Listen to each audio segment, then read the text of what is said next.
Okay. So I had a um I had what one of my subscribers asked the question, um will I be if I go there and I work on a business or a tourist visa and they catch me or whatever, will I be deported or will I be put into jail?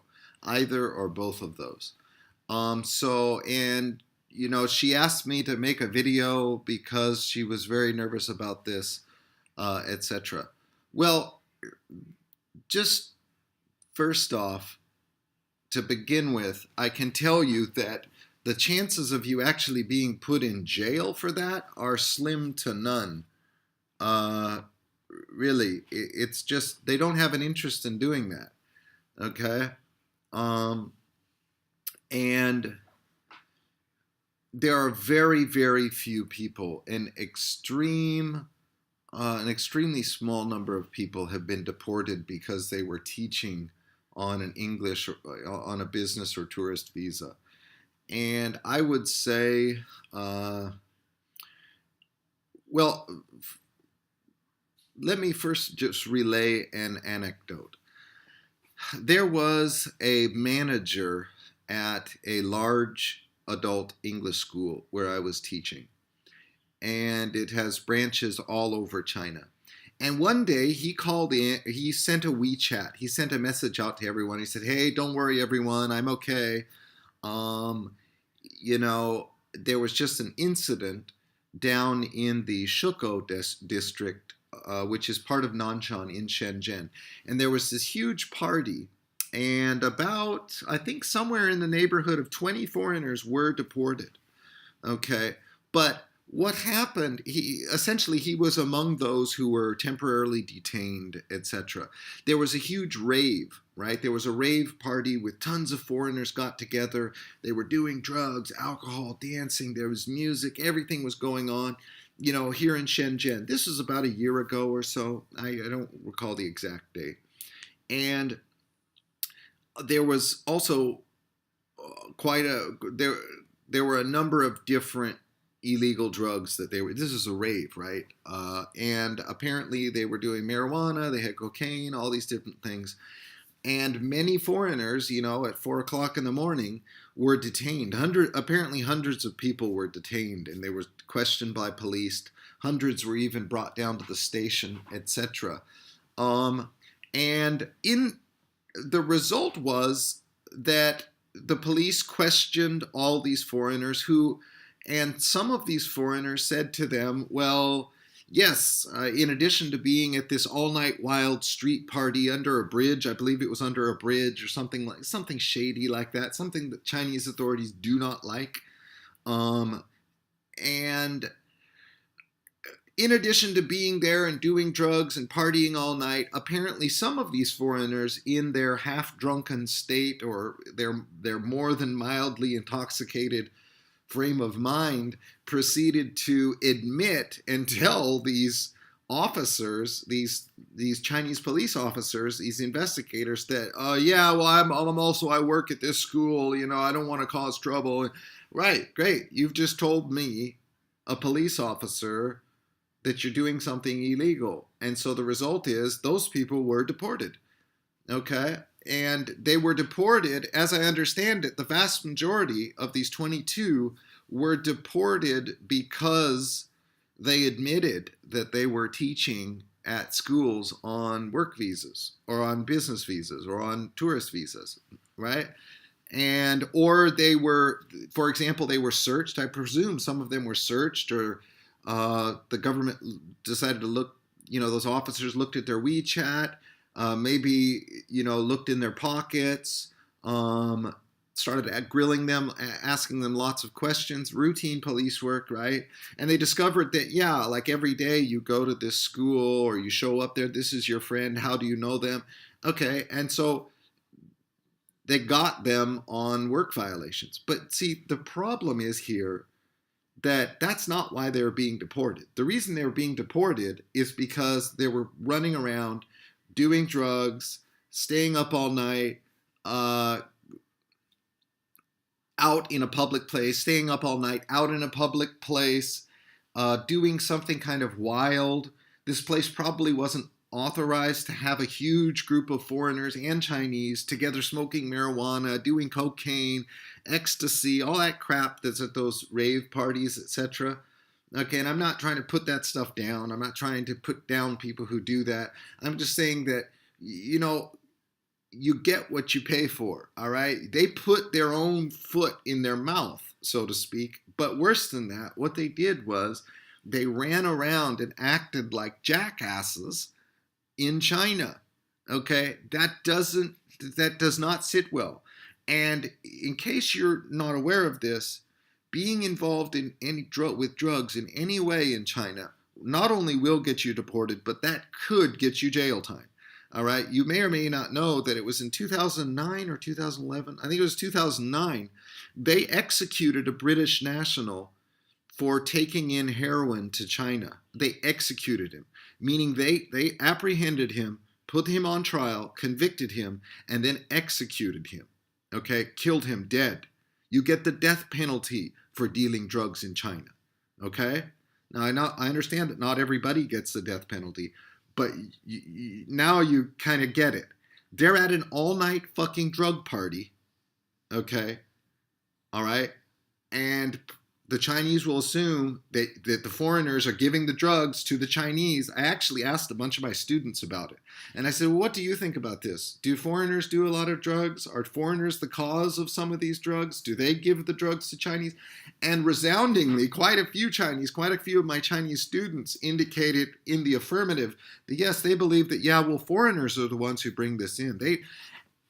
And geez, all right, look at the history books. Man, right? Who forced opium on China?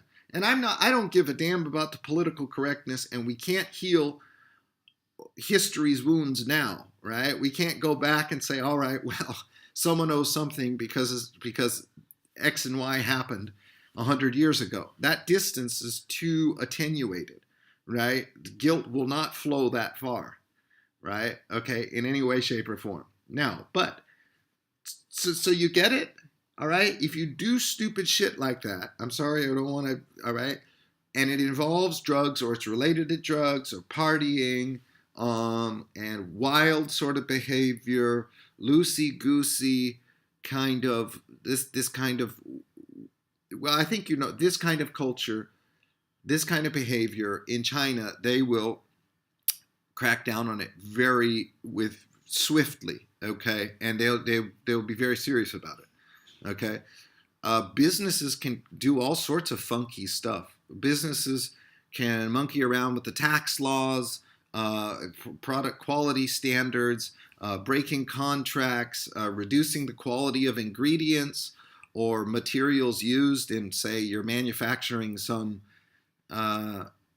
maybe some kind of table or some chairs, and they think they're paying for redwood, but they're using a different kind of wood that looks like redwood, or they just put some exactly this kind of shit. No one really gets in that much trouble with that. But if you talk about drugs, oh no, I'll say it again. They will execute you for that. So just forget that. Get that stuff out of your mind. Now I've spoken with Chinese police officers, and I've asked them, hey, you know, man. This is amongst a friend of mine. A friend is a Chinese police officer, and we're sitting there, we're having tea, kind of smoking some cigarettes, etc. And I say, hey, have you ever arrested some foreigners? You grab some of them? Why? And he said, oh yeah, a couple times. And I said, why? What was the reason? He said, it was drugs. They had some cocaine. It was related to cocaine. We found cocaine on them and in their premises.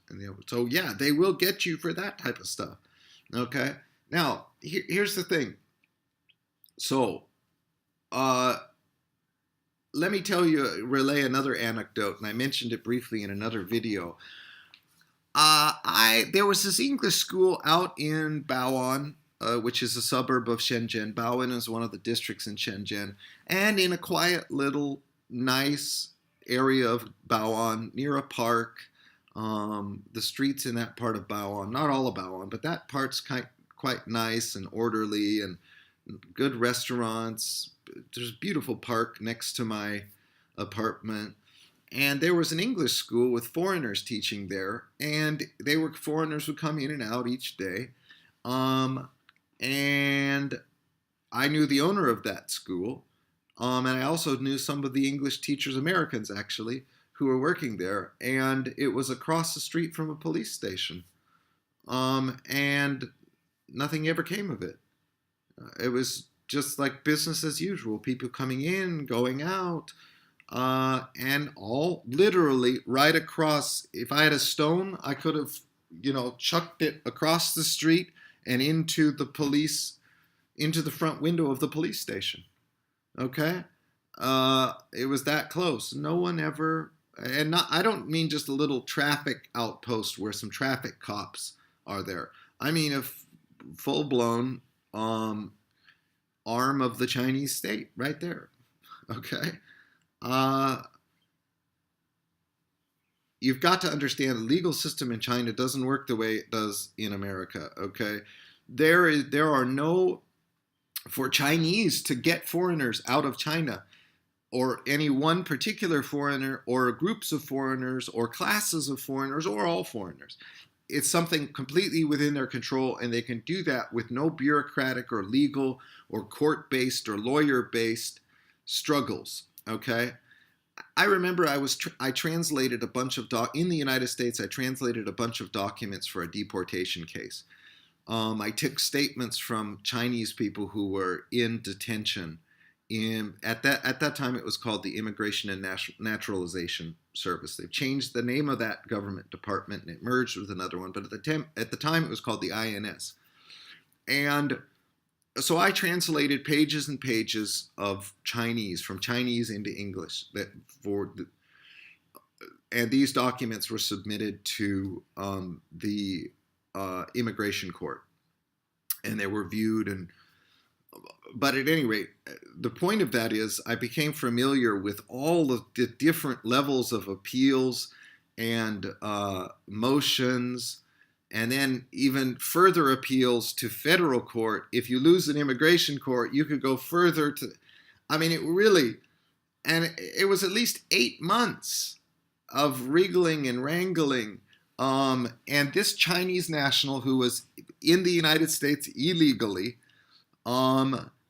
really, there was so much protection, so much due process, so much opportunity to fully and fairly, completely get one's story out. The government within the United States was very far, far more restrained by its own laws and procedures than the Chinese government is here.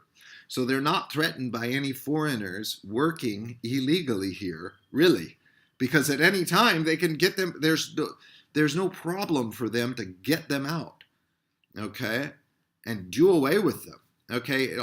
If the Chinese Communist Party makes that decision, bingo bambo, okay, action is going to be taken, and there's going to be no due process. There'll be a little bit on the surface, of course. On the outside, they've got to provide some excuse. It's got to be reasonably acceptable, I suppose, to the international community. But in a Leninist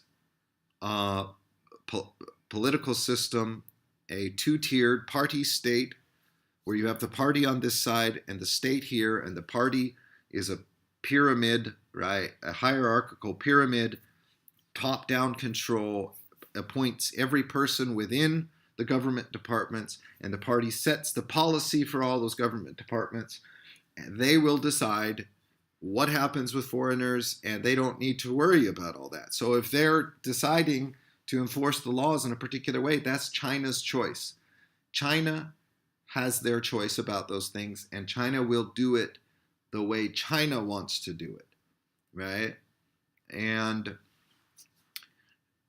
so I kind of feel like I'm parroting some of the things I've heard in the Chinese news here. I kind of feel I don't want to sound like I'm a spokesman for anyone, because I'm not. But at any rate, and also, so just you understand, you can't really challenge any of that. You can't challenge them. So, does it happen that people have gotten deported here and there for working? Yes, I suppose they have. Does it happen often? Very rarely. Do you go to jail and serve jail sentences for that? I don't know of anyone who has. A deportation in China means that you're put back on a plane. You're just put on a plane out of here. Okay, it doesn't mean they're putting you in jail for 6 months or a year or anything like that. Um, so I think you don't have to worry about that. As okay, so I had a viewer ask me about it, and so I've answered that. Anything more about that?